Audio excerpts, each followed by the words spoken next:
సింగనమల నియోజకవర్గాన్ని మీరు ప్రస్తుతం వదిలేసినారని అందరూ అంటున్నారు. మీరు సింగనమల నియోజకవర్గంలో ఉన్నారా, లేకపోతే ఏమన్నా ఇంతకుముందు పొలిటికల్ ఇంట్రెస్ట్ ఉండేదా, లేకపోతే మీరు పార్టీలో జాయిన్ అయ్యి కార్యకర్త స్థాయి నుంచి ఎదిగారా? ఇప్పుడు కూడా పొలిటికల్ సైడ్ ఒక నిమిషం కూడా ఆలోచన కూడా చేయలేదు. పద్మావతి గారిని సెలెక్ట్ చేసినప్పుడు ఆమె ఒప్పుకున్నారా? పొలిటికల్ ఆమెకి ఇంట్రెస్ట్? జగన్ సార్ అంటే విపరీతమైన ప్రేమ, గౌరవం. రాజకీయాలు వేరు, కాలేజ్ వేరు. మరి రాజకీయాల్లోకి వచ్చినప్పుడు రోజు జనాల్ని కలవాలి, ప్రతి ఒక్క సమస్యల్ని మనం పరిగెట్టాలి. ఇవన్నీ కూడా ఇష్టంతోనే చేశాను. ఎప్పుడు అంత ఇబ్బంది అనిపించలేదు, కష్టం అనిపించలేదు. అప్పుడు ఓడిపోయారు. ఓడిపోయినప్పుడు మీకు బాధ అనిపించలేదా? మేము ఇంత హార్డ్ వర్క్ చేసాము, లేదు మనం మోర్ దాన్ ఇంకా ఎక్కువ పొలిటికల్గా ఏమైనా చేయాల్సి ఉంటుంది, పాలిటిక్స్ ఎట్లా చేయాలి, ఎలక్షనీరింగ్ ఎట్లా చేయాలనేది మీరు కానీ లేకపోతే మీ మేడం గారు కానీ అనుకున్నవన్నీ చేయగలిగారు? నేను ఇంజనీరింగ్ కాలేజ్ నడుపుతున్నాను, నాకు ప్యాషన్ ఉంది, ఎడ్యుకేషన్ అంటే కమిట్మెంట్ ఉందని ముందు నుంచి తెలుసు కాబట్టి నాకు ఆ పదవి ఇచ్చారు. సాంబా గారు జగన్ గారికి బాగా దగ్గర కాబట్టి పదవులు వచ్చినాయి అంటారు. బట్ దగ్గర ఉన్న వాళ్ళకి అందరికీ కూడా నాకు తెలుసు ఆయన న్యాయం చేశాడు.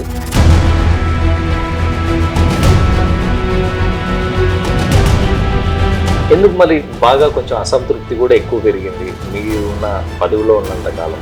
అంటే ఎక్కడ మీరు వాళ్ళని మ్యాచ్ చేయలేకపోయారు అని? నాది కంప్లీట్ రూరల్ బ్యాక్గ్రౌండ్, తనేమో హైలీ ఎడ్యుకేటెడ్ ఫ్యామిలీ నుంచి వచ్చింది. ఒక కార్యకర్త ఏ అవసరం వచ్చినా ఓన్లీ సాంబశివారెడ్డి లేదంటే ఎర్రసామిరెడ్డినే కలవాలి.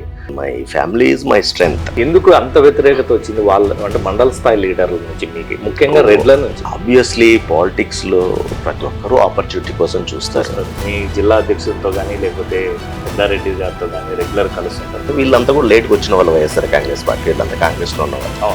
నేను ఎక్కడో చోట కంటెస్ట్ చేస్తా అనే నమ్మకం నాకు ఉంది. సో సార్ నన్ను ఆ రకంగా చూసుకుంటారనే నమ్మకము, ధైర్యం ఉంది కాబట్టి సార్ ఎక్కడేం చెప్పచ్చు, మిమ్మల్ని తీసుకెళ్లి విజయవాడలో పెట్టచ్చు, వైజాగ్లో పెట్టచ్చు, ఏదైనా పెట్టచ్చు, అది ఫైనల్ ఆయన డిసిషన్. కానీ మీకంటూ ఒకటి ఉంటుంది కదా, ఆమె ఇప్పుడు బుక్రాయ సముద్రం కావచ్చు, గాలజని కావచ్చు. అసలు ఎట్లా స్టార్ట్ అయింది మీ లవ్?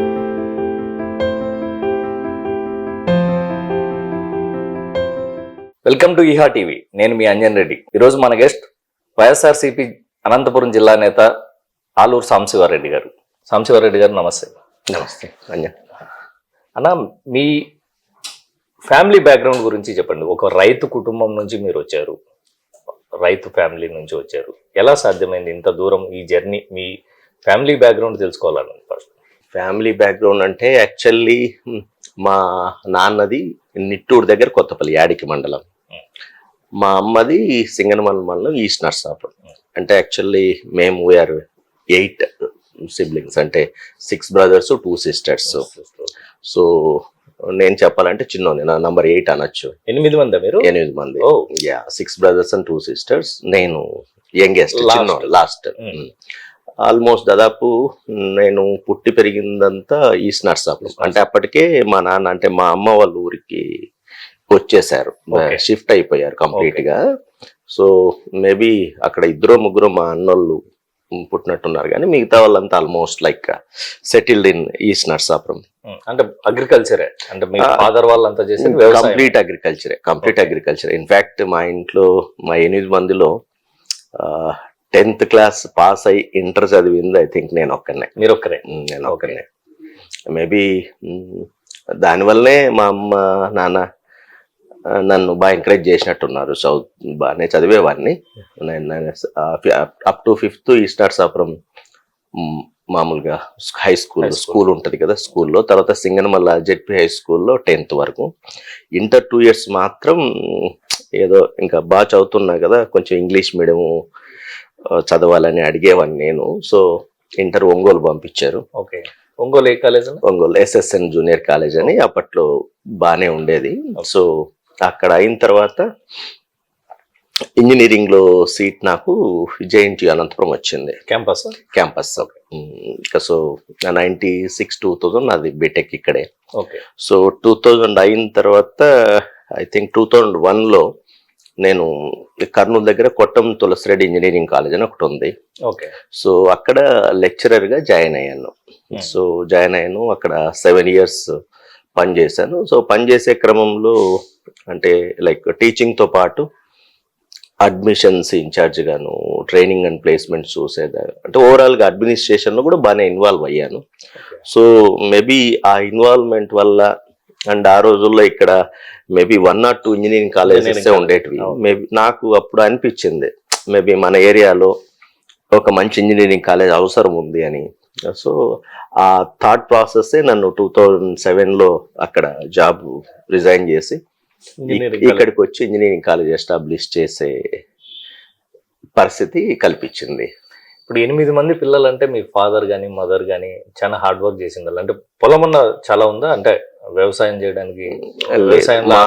నాకు గుర్తుండి మాకు ఆ రోజు మా నాన్నకు ఉన్న పొలం నాకు తెలిసి లెస్ దాన్ 5 acres. మరి ఎలా చదివి అంటే 8 మంది పోషించడం కానీ ఎక్కడ ఇబ్బందులు పడలేదా మీ అమ్మ నాన్న కానీ? చాలా ఇబ్బందులే పడ్డారు. ఇన్ఫాక్ట్ అంటే ఇంకా ఇబ్బందుల గురించి చెప్పాలంటే సింపుల్ గా మీకు తెలియనివే కదా, పల్లెటూర్లలో టిఫిన్ తినాలంటే ఎవరైనా బంధువులు ఇంటికి వస్తే తప్ప టిఫిన్ చేసే పరిస్థితి. అదర్వైజ్ 10-10:30కు మామూలు భోజనం, మళ్ళీ సాయంత్రం 5 రొట్టెలు, రాత్రి అట్లే ఉండేది. ఈవెన్ నాన్ వెజ్ తినాలన్నా లైక్ చికెన్ తినాలంటే పండగ కోసం వెయిట్ చేయాల్సి వచ్చేది. బికాస్ అంటే 5 ఎకరాలు సంథింగ్ 4-5 acres ఉండాలి నాకు తెలిసి. That to dry land, water sources పెద్దగా లేవు. అండ్ ఆల్సో ఇంట్లో స్ట్రెంగ్త్ కూడా ఎక్కువ కదా, 8 మంది అంటే. మళ్ళీ నా కళ్ళెదురుగా మా అన్న వాళ్ళకి పెళ్ళిళ్ళు అయ్యాయి, మళ్ళీ మా వదినలు, మళ్ళీ వాళ్ళకి పిల్లలు. సో ఓవరాల్ గా everything was a burden. But by God's grace maybe అంటే నా చదివే అంతే, ఇంక వేరేది ఏం లేదు. It's because of my education only. అంటే నేను చదువుకోవడం వల్ల ఈరోజు నేను ఈ స్టేజ్లో ఉండింటాను మోస్ట్లీ. ఇంట్రెస్టింగ్ అంటే వ్యవసాయం కుటుంబం నుంచి వచ్చారు, ఇంజనీరింగ్ కాలేజ్ స్థాపించారు, SRIT కాలేజ్ అని పెట్టారు మీరు. మామూలుగా అయితే ఎవరైనా పెట్టుకుని, ఇప్పుడు అనంతపురంలో చాలా కాలేజీలు ఉన్నాయి, వాళ్ళ ఇంటి పేరుతోనో లేకపోతే సమ్ వాళ్ళ రిలేటెడ్ వాళ్ళ పేరుతోనో ఇట్లా పెట్టుకుంటుంటారు. ఏం రామానుజం గారి పేరు SRIT కాలేజ్ అని పెట్టడానికి ఏమన్నా రీజన్ ఉందా, స్పెసిఫిక్ రీజన్ ఉందా? Yeah obviously. అంటే మిగతా ఇంజనీరింగ్ కాలేజ్ మేనేజ్మెంట్స్ వాళ్ళ బ్యాక్గ్రౌండ్ నేను అంతగా ఇప్పుడు డిస్కషన్ అక్కర్లేదు, కానీ మమ్మల్ని తీసుకుంటే నేను, నా wife Padmavati, she also BTech graduate from JNT Anantapuram, we're classmates as you know. So తను కూడా సేమ్ ఇంజనీరింగ్ కాలేజ్లో లెక్చరర్గా వర్క్ చేసింది నాతో పాటు. సో ఇద్దరం కూడా ఇంజనీరింగ్ బ్యాక్గ్రౌండ్ నుంచి వచ్చాము. సో వెన్ ఒక ఇంజనీరింగ్ కాలేజ్ పెట్టాలనుకున్నప్పుడు the name should be someway related to that institute అనేది అనిపించింది. దెన్ వీ థాట్ ఎవరైనా మన ఆంధ్ర నుంచి ఎవరైనా ఇంజనీరింగ్కి కాంట్రిబ్యూట్ చేసిన వాళ్ళు ఎవరైనా మంచి ఫేమస్ ఉన్న వాళ్ళు ఉన్నారా అని చూసాము. సో ఆ క్రమంలో సౌత్ ఇండియా నుంచి Ramanujan, Tamil Nadu, and is a famous mathematician. And ఇంజనీరింగ్కి ఏంటంటే ఆల్ బ్రాంచెస్ కంటే అసలు ఇంజనీరింగ్ అంటేనే mathematics is a backbone. So opt అనిపించింది. అండ్ మోర్ ఓవర్ ఆయన somehow related to our state కూడా. నేను మా మిస్సెస్ ఇవి చూసినప్పుడు, ఆయన హిస్టరీ చూసినప్పుడు, ఆ రోజుల్లో అంటే మనము తమిళనాడు స్టేట్ కలిసి ఉన్నప్పుడు then Nellore collector was encourage చేశాడు, రామానుజన్కి హెల్ప్ చేశాడు ఆయన. So somehow he connected to our state also. So mathematician కావడం కూడా, సో దట్స్ హౌ కాలేజ్ పేరు ఆయన పేరుతో Srinivasaraman institute of technology SRIT అని పెట్టాను. మీ మిసెస్ గురించి చెప్పారు, మీది లవ్ మ్యారేజ్ అంట. అసలు ఎట్లా స్టార్ట్ అయింది మీ లవ్? అంటే కాలేజ్ లో ఇద్దరు క్లాస్మేట్స్ జేఎన్టీ అనంతపురంలో, బీటెక్ మెకానికల్. ఇన్ఫాక్ట్ వాళ్ళ నాన్న కూడా జేఎన్టీయు అనంతపురంలో సివిల్ ఇంజనీరింగ్ చేశారు. సో వాళ్ళ ఫాదర్ ఇరిగేషన్ డిపార్ట్మెంట్ లో ఎగ్జిక్యూటివ్ ఇంజనీరింగ్ చేసేవాళ్ళు. సో ఆ రీజన్ వల్ల ఆమె నెల్లూరు అయినా సరే ఇక్కడికి వచ్చి జాయిన్ అయ్యింది. ఆబ్వియస్లీ నేను అనంతపురమే, నాకు అప్పట్లో కాదు ఈ రోజు కూడా జేఎన్టీ అనంతపురం అంటే ఒక మంచి పేరున్న కాలేజీ, క్వాలిటీ. సో అట్లా జాయిన్ అయ్యాం. ఇంకా క్లాస్మేట్ అది పరిచయంలో భాగంగానే it went up to marriage.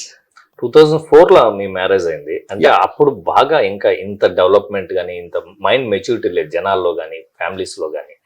మీరు ఒక అగ్రికల్చర్ ఫ్యామిలీ, పైగా అనంతపూర్ రెడ్డి ఫ్యామిలీ నుంచి వచ్చారు. మీది ఇంటర్ క్యాస్ట్ మ్యారేజ్. మీ ఇంట్లో ఎలా రియాక్ట్ అయ్యారు? లేకపోతే మీ ఫాదర్ కానీ మదర్ కానీ బేసిక్గా మామూలుగా ఊర్లో పరువు అంటారు, మర్యాద అంటారు, మనం ఇట్లుండాలి అట్లుండాలని మనకి నూరు పోస్తుంటాం. ఎట్లాంటి అబ్జెక్షన్స్ ఏమన్నా వచ్చాయా, లేకపోతే వెరీ స్మూత్గా జరిగిందా? అంటే ఇక్కడ ఇంట్రెస్టింగ్ థింగ్ ఏంటంటే జనాలందరూ అంటే మీలాగనే థింక్ చేస్తారు, బట్ యాక్చువల్లీ మా ఇంట్లో నుంచి ఎటువంటి అబ్జెక్షన్ లేదు. ఇన్ఫ్యాక్ట్ పద్మ వాళ్ళ ఇంటి నుంచి అబ్జెక్షన్ ఉండింది, అవతల నుంచి అబ్జెక్షన్. దానికి రీజన్ ఏంటంటే మా వైపు నుంచి నాకెందుకు మా వాళ్ళు పెద్ద అబ్జెక్షన్ చెప్పలేదు అంటే, నేను చెప్పా కదా ఇందాక, మా ఇంట్లో చిన్నోడిని నేను, అంతో ఎంతో చదువుకొని ఒక మంచి పొజిషన్ వైపు వెళ్తూ ఉన్నవాడిని. సో మా పేరెంట్స్ దే థాట్ లైక్ నేనేం చేసినా కరెక్ట్గా చేస్తాను, నా డెసిషన్స్ కరెక్ట్గానే ఉంటాయని వాళ్ళు నా మీద నమ్మకం అంట. So they didn't object. But వేరేజ్ ఇక్కడ పద్మ విషయం వచ్చేసరికి ఏమైందంటే, వాళ్ళు చెప్పే కదా వాళ్ళ ఫాదర్ ఎడ్యుకేటెడ్, అప్పట్లోనే ఇక్కడ ఇంజనీరింగ్ చేశాడు, ఇరిగేషన్ డిపార్ట్మెంట్ ఎగ్జిక్యూటివ్ ఇంజనీరింగ్ ఉన్నారు. వాళ్ళ ఫాదర్ టీచరు, తర్వాత వాళ్ళ అమ్మ ఫాదరు అప్పట్లో డిఎస్పి, తర్వాత వాళ్ళ అమ్మ సైడు ఓవరాల్ గా వాళ్ళ మదర్ సైడ్ అంటే గుంటూరు వాళ్ళు. సో ఆయన అప్పట్లో డిఎస్పి, తర్వాత వీళ్ళ బ్రదర్స్ ఇంకో ఆయన డిఎస్పి, తర్వాత పద్మ వాళ్ళ పెదనాన్న రిటైర్డ్ ఐజీ వెంకయ్య గారని ఏపీఎస్సి చైర్మన్ గా చేశారు. ఇక్కడే డిఎస్పిగా, ఎస్పీగా, ఐజీగా చేశారు అనంతపూర్లో కూడా. సో అట్లా వాళ్ళ ఫ్యామిలీలో కనీసం ఒక 20-25 మంది వాళ్ళ క్లోజ్ రిలేటివ్స్ సివిల్ సర్వెంట్స్ ఉన్నారు. ఐఏఎస్లు, ఐపీఎస్లు, ఐఆర్ఎస్లు రకరకాల. సో వాళ్ళది ఎంతసేపు ఉన్నా, సో ఆ రోజు నా పరిస్థితి ఇంజనీరింగ్ చదివాను, ఒక ఇంజనీరింగ్ కాలేజీలో లెక్చరర్గా పనిచేస్తున్నా. నా శాలరీ అరౌండ్ 20-25,000 అరౌండ్ మధ్యలో ఉండింటది. ఫ్యామిలీ వైపు చూస్తే complete agriculture family, uneducated family. So 8 మంది, ఆస్తులు లేవు. సో సంహౌ దే ఆబ్వియస్లీ వాళ్ళ పిల్లలు ఎవరైనా మంచి సంబంధం చూడాలనుకుంటారు. But by God's grace Padma బాగా ప్రొటెస్ట్ చేసింది. సో ఇన్ఫ్యాక్ట్ మాది 2000లోనే బీటెక్ అయిపోతే 2001లో జాబ్ కూడా వచ్చింది. బట్ స్టిల్ పెళ్ళి అవ్వడానికి ఆ 4 ఏళ్ళ టైం అందుకే పట్టింది. 2004 మ్యారేజ్ తర్వాత మీ ఇద్దరు కలిసి 2007-8లో కాలేజ్ 3 years అక్కడ పని చేసాము. ఓకే. ఇంజనీరింగ్ కాలేజ్ స్టార్ట్ చేసినప్పుడు అంటే మీరు మళ్ళీ ఇక్కడ కూడా టీచ్ స్టార్ట్ చేశారా? ఏ మోటివ్ తో స్టార్ట్ చేశారు? లేకపోతే లేదు, నేను టీచింగ్ చేసేవాళ్ళం, నేను పద్మ కూడా. ఇన్ఫ్యాక్ట్ టీచింగ్ కంటే కూడా అంటే క్వాలిటీ ఆస్పెక్ట్ ఎక్కువ ఉండేది నాకు పద్మకి. బేసికల్లీ ఇక్కడ కాలేజ్ పెట్టడమే రీజను, ఒక బెస్ట్ కాలేజ్ అనంతపూర్లో పెట్టాలనేది ఒకటి. అండ్ అట్లా అనుకున్నప్పుడు అండ్ ఫార్చునేట్లీ మేమిద్దరం, నేను పద్మ జేఎన్టీయు అనంతపురంలో స్టూడెంట్స్ అవ్వడం వల్ల ఆ రోజు ఇక్కడ ఉన్న ప్రొఫెసర్స్ కూడా దే సపోర్టెడ్ అస్. అంటే support in the sense guide చేయడము, అట్లాగే ఫ్యాకల్టీ రిక్రూట్మెంట్ అప్పుడు ఇంటర్వ్యూస్ చేసేటప్పుడు క్వాలిటీ టీచర్స్ ని రిక్రూట్ చేయడము. So I completely left to them. Sir మీరు వాట్ ఎవర్ యూ ఫీల్, మంచి వాళ్ళని సెలెక్ట్ చేయండి, నేను I give AICTE pay scale ఇస్తాను. సో మంచి, సో ఆ రకంగా క్వాలిటీ ఆస్పెక్ట్ కంప్లీట్గా ఉండింది. And moreover almost 2008 to 12 4 years we dedicated, myself and my wife Padma, 24/365 days లాగా. అంటే మార్నింగ్ వెళ్తే ఈవెన్ క్లాస్ అవర్స్ అయిన తర్వాత పిల్లలకి స్టడీ అవర్స్ పెట్టడము, హాస్టలర్స్కి స్టడీ అవర్స్కి లెక్చరర్స్ని కొంతమందికి బాధ్యత అప్పచెప్పడము, అంటే అడిషనల్ డ్యూటీ లాగా by paying some additional amount. తర్వాత అక్కడ అయ్యేంత వరకు ఉండి మేబీ ఈవెన్ 10-10:30 వరకు ఉండి కూడా అదే టీచర్స్ని మా కార్లోనే మేమే అనంతపూర్ వరకు వచ్చి డ్రాప్ చేసేవాళ్ళం. అంటే దట్ సమ్హౌ అట్లా we completely dedicated. Almost 2008 first 4 years ఇంకా వేరే ప్రపంచం లేదు కాలేజ్ అంతా. మీరేమో ఒక అగ్రికల్చర్ ఫ్యామిలీ బ్యాక్గ్రౌండ్, ఫైనాన్షియల్ కూడా వెల్ స్ట్రెంగ్తెన్ కాదు, మ్యారేజ్ చేసుకున్న తర్వాత వాళ్ళ ఫ్యామిలీ చాలా స్ట్రాంగ్. మరి ఇంత పెద్ద ఇంజనీరింగ్ కాలేజ్ పెట్టాలంటే ఫైనాన్స్ కావాలి, ఫండింగ్ కావాలి, ఇవన్నీ ఎలా హ్యాండిల్ చేయగలిగారు? అది యాజ్ సింపుల్ యాజ్ అంటే అంటే అండ్ మీ మేడం సైడ్ నుంచి ఏమైనా support విల్ వచ్చిందా? పవర్ లేకపోతే మీ- విల్ పవర్ కమిట్మెంట్, అంటే commitment towards a good cause Hmm. ఉంటే దేవుడు ఎప్పుడు కూడా సపోర్ట్ చేస్తాడనేది మనం చాలా సందర్భాల్లో విన్నాం, చూసాము. మేబీ నాకైతే అదే జరిగింది. బికాజ్ మీరు అన్నట్టు నిజంగానే ఫైనాన్షియల్లీ ఇంకా వెల్ సెటిల్డ్ కాదనే దానికంటే జీరో అనే చెప్పాలి. Hmm. ఆ శాలరీస్కి మాకు నేను ఫ్యామిలీ సపోర్ట్ చేయడానికి, మా పిల్లల్ని చదివించడానికి, అంటే పిల్లలంటే మా అన్న అన్న పిల్లలు పిల్లలు ఎవరు? అట్లాగే సరిపోయేది. బట్ డెఫినెట్లీ పద్మ వైపు నుంచి అంత ఎంతో సాయం చేశారు. బట్ నేను కూడా నా ఫ్రెండ్స్, రిలేటివ్స్ ప్రతి ఒక్కరితో హెల్ప్ తీసుకున్నాను. అమౌంట్ కొంతమంది అప్పిచ్చారు, కొంతమంది బదులు ఇచ్చారు, వాట్ ఎవర్. అదే సో తీసుకొని చేసా కాబట్టే నాకు బ్రేక్ ఈవెన్ అవ్వడానికి కానీ, నా అప్పులు టైం ఎక్కువ పడ్డానికి కూడా కారణం అదే. Because okay. ఒక రూపాయి కూడా మనం చేతిలో ఉండి పెట్టలేదు. బట్ ఆ రోజు నా చేతిలో ఉన్నది ఓన్లీ కాన్ఫిడెన్స్ అండ్ మంచి క్వాలిటీ ఎడ్యుకేషన్ అనంతపురంలో నేను ఇంజనీరింగ్ ఇవ్వాలి అనే ఒక మంచి ఆలోచన, సంకల్పం అయిండొచ్చు. Hmm. ఇప్పుడు ప్రజెంట్ డీమ్డ్ యూనివర్సిటీ అనుకుంటా కదా? నో కాలేజ్ పెట్టిన తర్వాత Autonomous. నో అంటే యాక్చువల్లీ మాది కాలేజ్ పెట్టిన తర్వాత ఫస్ట్ నాక్ అక్రిటేషన్ ఏ గ్రేడ్ వచ్చింది, Hmm. ఆ తర్వాత ఎంబీఏ అక్రిటేషన్ అయింది, ఆ తర్వాత ఇప్పుడు అటానమస్ స్టేటస్ లో ఉన్నాం. Autonomous. అంటే నెక్స్ట్ డీమ్ యూనివర్సిటీకి వెళ్ళొచ్చు, బట్ టైం పడుతుంది. Because they are so many constants like land, ఎక్కువ ల్యాండ్ ఉండాలి, ఇంత చాలా ఉంటాయి. రూల్స్. అవన్నీ ఉంటే some definitely will deemed university some day చేస్తాను. కమింగ్ టు పొలిటికల్, అంటే మీరు 2008 నుంచి కాలేజ్, మీరు కానీ పద్మ మేడం కానీ మీరందరూ కాలేజీలో బిజీగా ఉన్నారు. ఎలా వచ్చింది వైఎస్ఆర్సీపీలోకి చేరాలని? అంటే మీరు కార్యకర్తగా ఉన్నారా, లేకపోతే మీకు ఎలా అవకాశం వచ్చింది? అంటే సడన్ గా మీరు సింగనమల నియోజకవర్గానికి సమన్వయకర్తగా జొన్నలగడ్డ పద్మావతి గారిని ప్రకటించారు. అంటే మీకు ఏమన్నా ఇంతకుముందు పొలిటికల్ ఇంట్రెస్ట్ ఉండేదా, లేకపోతే మీరు పార్టీలో జాయిన్ అయ్యి కార్యకర్త స్థాయి నుంచి ఎదిగారా? పొలిటికల్ ఇంట్రెస్ట్ కాదు, కానీ బేసికల్లీ నాకు ఎంటర్ప్రీనర్షిప్ ఐడియాస్, లీడర్షిప్ క్వాలిటీస్ ఉన్నాయనుకుంటా. బికాజ్ నేను చిన్నప్పటి నుంచి almost class 1 to 10th every క్లాస్కి క్లాస్ లీడర్ నేనే. తర్వాత 10th లో స్కూల్ పీపుల్ లీడర్ అని ఎస్పీఎల్ అంటారు SPL, అప్పట్లో. అవును. నేను ఎస్పీఎల్ని. అండ్ ఈవెన్ ఎడ్యుకేషన్ వైజ్ కూడా నేను ఎప్పుడూ క్లాస్ టాపర్ని. Okay. ఈవెన్ 10th లో కూడా స్కూల్ టాపర్ సింగనమల్లో. సో లీడర్షిప్ క్వాలిటీస్ ఉన్నాయి కాబట్టే ఇంజనీరింగ్ కాలేజీలోకి వచ్చాను. బట్ ఎప్పుడూ కూడా పొలిటికల్గా థింక్ చేయలేదు. బట్ రాజశేఖర రెడ్డి గారు అంటే ఇష్టం ఉండేది. బేసికలీ ఊర్లో మా నాన్న వాళ్ళు కాంగ్రెస్ సపోర్ట్ చేసేవాళ్ళు, అంతవరకే తెలుసు తప్ప పెద్ద పొలిటికల్గా ఎప్పుడు పోయింది లేదు. ఇన్ఫ్యాక్ట్ ఈవెన్ నేను కాలేజ్ పెట్టిన తర్వాత కూడా 2008 నుంచి ఆల్మోస్ట్ 2011 వరకు ఎప్పుడు కూడా పొలిటికల్ సైడ్ ఒక నిమిషం కూడా ఆలోచన కూడా చేయలేదు. సో కంప్లీట్గా కాలేజీలో ఇన్వాల్వ్ అయి ఉన్నాం.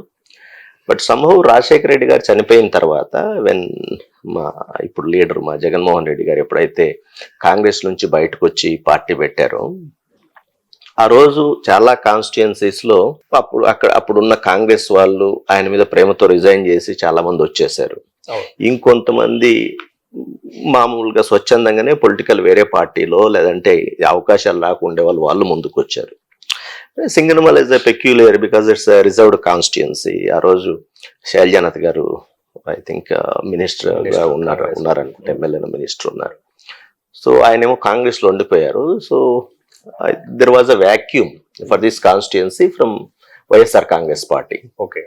మేబీ ఆయన సమన్వయకర్త కోసం వెతికే భాగంలో some surveys are from media ఉంది కదా, మేబీ వాళ్ళ నుంచో మా పేరు పద్మావతి పేరు వెళ్ళినట్టుంది. బికాస్ కోఇన్సిడెన్స్ ఏంటంటే నేను ఎప్పుడు అసలు అది సింగనమల కాన్స్టిట్యుయెన్సీ రిజర్వ్డ్ కాన్స్టిట్యుయెన్సీ అనేది నాకు మైండ్లో లేదు, నా వైఫ్ ఎస్సీ అనే మైండ్లో లేదు. ఓకే.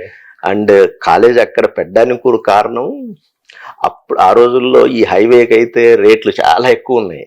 సో నా దగ్గర డబ్బులు లేవు. ఓకే. సో ఎంత వీలైతే అంత 10 ఎకరాలు 2 లక్షల్లో అంటే తక్కువ రేట్లో దొరికితే పెట్టాలని, అది దట్టు మా ఊరు సింగనమల వైపు కూడా.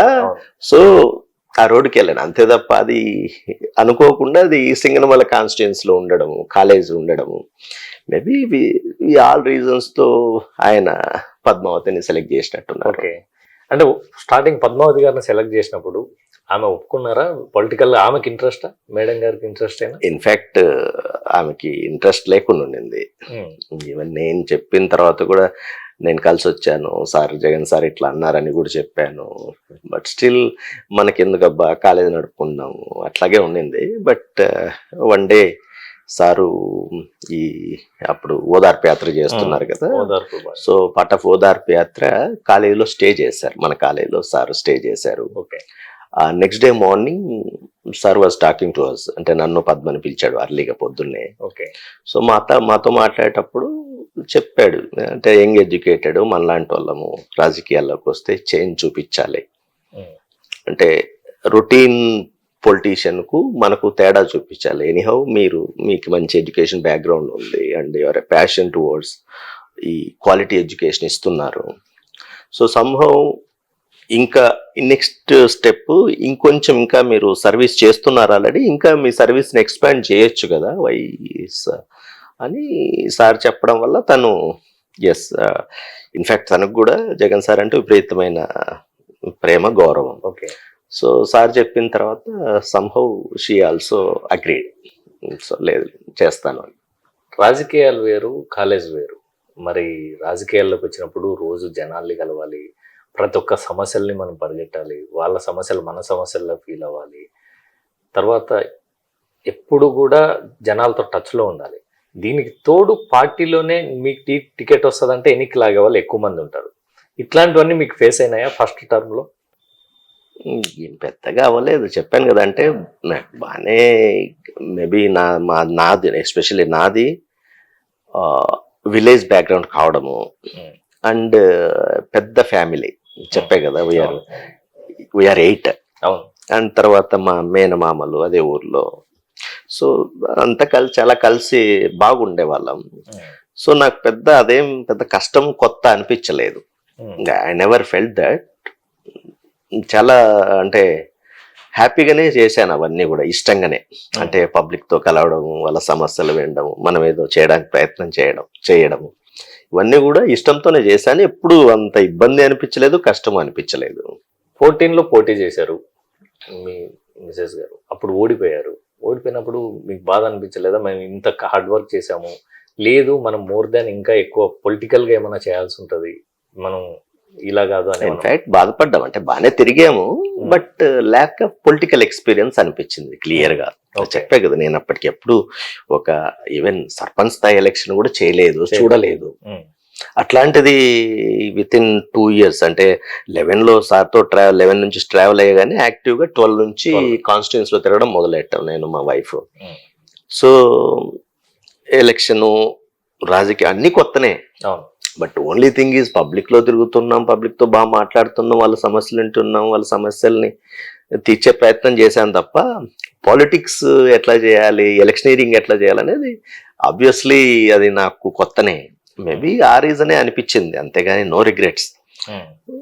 బట్ ట్రై చేసాము, బట్ అప్పుడు పొలిటికల్ వేవ్ కూడా అట్లా ఉండింది. But still very small margin, 4,000తోనే ఓడిపోయాం. So it's okay. 19లో మళ్ళీ సేమ్ అదే, మీరు గెలిచారు మంచి మెజార్టీతో, స్టేట్ లోనే సెకండ్ అనుకుంటా, మేబీ 47,000 ఆర్డ్ వచ్చింది మెజారిటీ, మంచి మెజార్టీ, చాలా అద్భుతమైన మెజార్టీతో. అట్ ఎ టైం ఏపీలో కూడా గవర్నమెంట్ ఫామ్ అయింది. మీరు అనుకున్న మార్పు చేయగలిగారా? అంటే జగన్ సారు యూత్ పాలిటిక్స్ లేకొస్తే రెగ్యులర్ కాకుండా మనం మార్పు చేసి చూపిద్దాం, జనాలకు ఏదైనా సర్వ్ చేయగలం అనుకున్నప్పుడు మీకు 19లో మీకు అవకాశం వచ్చింది, ప్రభుత్వం ఉంది, ఎమ్మెల్యేగా గెలిచారు. సో మీరు కానీ లేకపోతే మీ మేడం గారు కానీ అనుకున్నవన్నీ చేయగలిగారా?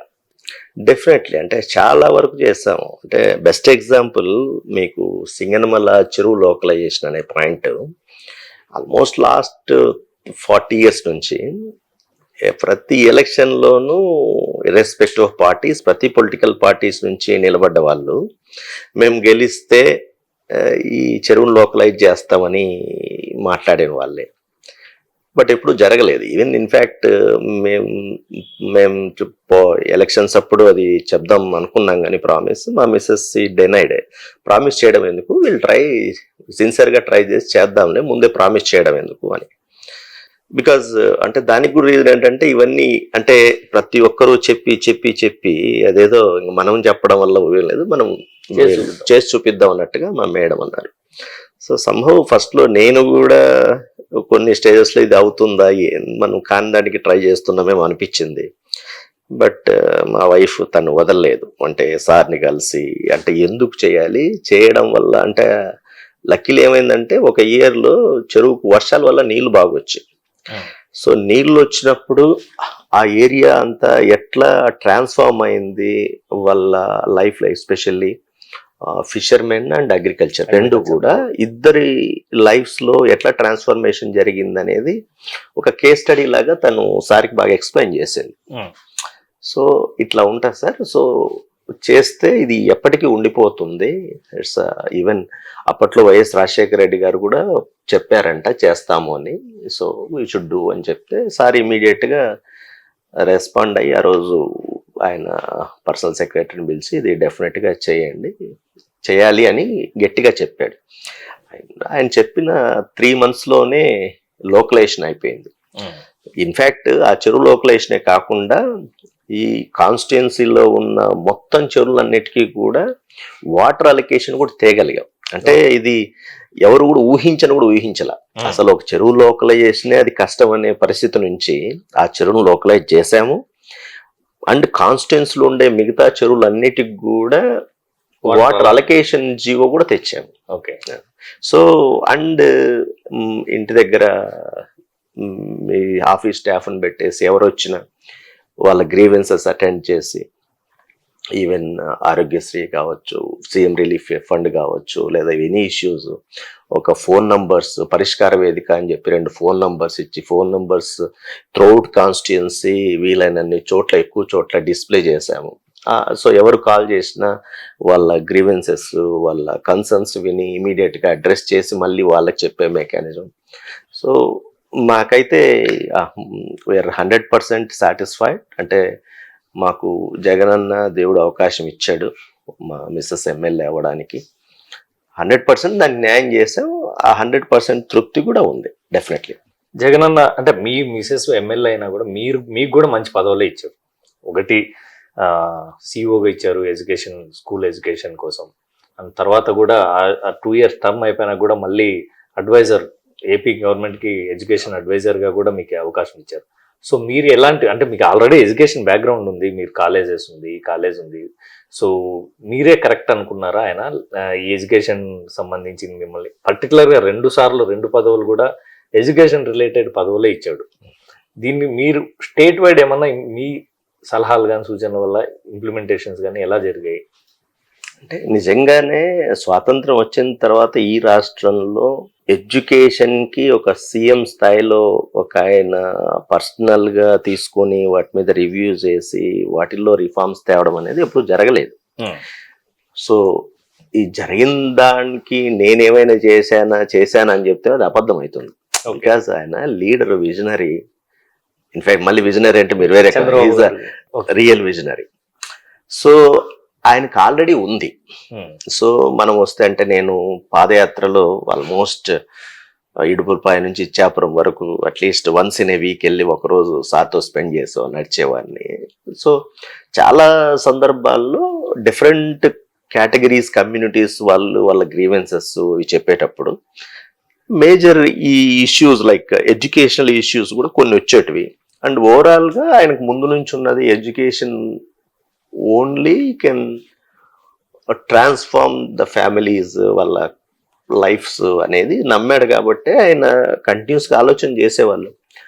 మేము ఎంతసేపు ఆయనకు సపోర్ట్ చేసి ఏదైనా ఇట్లా ఉంటుందంటే బాగుంటుందనో, లేదంటే ఇది చేస్తే అట్లా ఏదన్నా, నేను ఒక్కనే కాదు కదా చాలా మంది చెప్తుంటారు. బట్ సార్కి నేను ఇంజనీరింగ్ కాలేజ్ నడుపుతున్నాను, నాకు ప్యాషన్ ఉంది, ఎడ్యుకేషన్ అంటే కమిట్మెంట్ ఉందని ముందు నుంచి తెలుసు కాబట్టి నాకు ఆ పదవి ఇచ్చారు. అంతే తప్ప నాలాంటి వాళ్ళు చాలా మంది కాంట్రిబ్యూట్ చేశారు. బట్ కాంట్రిబ్యూషన్ కంటే కూడా ఆయన విల్ పవర్, ఆయన విజన్ ఉంది కాబట్టి ఇవన్నీ జరిగాయి. ఇట్స్ నాట్ దట్ ఏదో నేను అడ్వైజర్గా ఉండడం వల్లనో లేదా సీఈఓ ఉండో జరిగాయని నేనైతే చెప్పను, అది చెప్పిన అబద్ధం అవుతుంది. It's completely credit goes to him only. Samba గారు జగన్ గారికి బాగా దగ్గర కాబట్టి పదవులు వచ్చినాయి అంటారు. మామూలుగా అయితే మీరు చెప్తున్నట్టు ఆయన విజనరీ కావచ్చు, కానీ మీకు పదవి రావడానికి ఆయన చాలా క్లోజ్ ఉంటారు మీరు, అందుకే మీకు ఏదో పదవి కంపల్సరీ ఇస్తాడు ఆయన అనేది. గతంలో కూడా జిల్లా యూత్ అధ్యక్షుడిగా కూడా చేశారు మీరు. ఇవన్నీ అంటే అప్పుడున్న సినారియోలో చాలా మంది ఉన్నారు, బట్ వాళ్ళందరూ కాదని సాంబాగా ఇచ్చారు అనేది ఇక్కడ అనుకుంటారు. నిజంగా మీరు బాగా క్లోజా అంటే మిగిలిన నాయకులు కంటే బాగా ఆబ్వియస్లీ పాలిటిక్స్ లో పదవులు నిజంగానే నా క్వాలిఫికేషన్ నా ఎలిజిబిలిటీ ఉన్న వాళ్ళు చాలా మంది ఉండిండొచ్చు. బట్ స్టిల్ మేబీ మీరు అన్నట్టు ఆయనతో చేసిన జర్నీ కావచ్చు, ఆయన మీద ఉన్న మాకున్న అభిమానం కావచ్చు, లాయల్టీ కావచ్చు, there are so many things అట్లా. అంతేగాని అదేదో నేనే క్లోజ్ కాబట్టి నాకు ఇచ్చాడా అనేది కాదు. నేను కూడా సార్కి దగ్గరే, బట్ దగ్గర ఉన్న వాళ్ళకి అందరికీ కూడా నాకు తెలిసి ఆయన న్యాయం చేశాడు. సో అందులో నేను దీనికి ఫిట్ అవుతా అనుకుని నాకు ఇది ఇచ్చాడు అంతే తప్ప ఇదేదో చాలా క్లోజ్ అట్లే ఉండదు. అంతా సార్తో జర్నీ చేశాం కదా, ఆల్మోస్ట్ 2011 నుంచి జర్నీ చేస్తున్నాం. జిల్లాలో చాలా మంది సీనియర్ నాయకులకు కూడా దొరకని అపాయింట్మెంట్, సాంబాకేమో డైరెక్ట్ వెళ్తాడు, ఎప్పుడు వితౌట్ అపాయింట్మెంట్ సీఎం గారిని కలుస్తుంటాడు, వారంలో 2 సార్లు పోయినా 3 సార్లు పోయినా డైరెక్ట్ కలుస్తుంటాడు అనేది సీనియర్ నాయకులకు కూడా అవకాశం దొరికేది కాదు, ఎమ్మెల్యేలకు దొరికేది కాదు. కానీ దీన్ని బాగా మీ మీద ఇది ఒక కారణం కావచ్చా మీరు కొంతమంది సీనియర్లకు మీకు వ్యతిరేకంగా పనిచేయడానికి? అదేం కాదు అంజన్. అంటే ఇప్పుడు ఏదో వచ్చి ఇందాక చెప్పారు చూడు, అపాయింట్మెంట్ లేకుండా సీఎం అంతటి వ్యక్తిని అపాయింట్మెంట్ లేకుండా కలవడం అనేది ఎప్పుడు జరగదు. అలా జరుగుతుందంటే అడ్మినిస్ట్రేషన్ సరిగా లేదని అర్థం.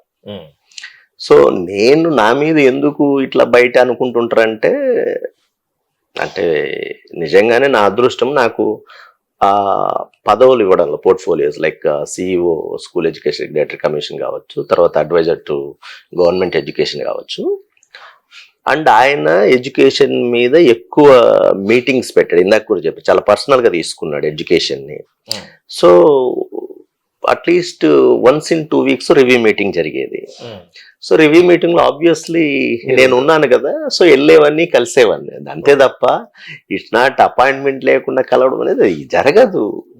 అండ్ బయట ఈవెన్ స్టేట్ వైడ్ మీటింగ్స్ జరిగేవి, లైక్ అమ్మఒడి కావచ్చు, విద్యాదీవెని కావచ్చు, అంటే ఈ ఎడ్యుకేషన్ ఇనిషియేటివ్స్ ఏదైతే ఉన్నాయో అవి జరిగినప్పుడు ఆబ్వియస్లీ నా పోర్ట్ఫోలియోకి యాజ్ పర్ ప్రోటోకాల్ నేను అటెండ్ అవుతాను. సో అక్కడ కలుస్తాను సార్ని. సో అట్లా నేను సార్ని కలవడం అనేది ఎక్కువ చూసింటారు తప్ప అపాయింట్మెంట్ లేకుండా డైరెక్ట్ కలవడం అనేది అది జరగదు కదా ముఖ్యమంత్రి స్థాయిలో.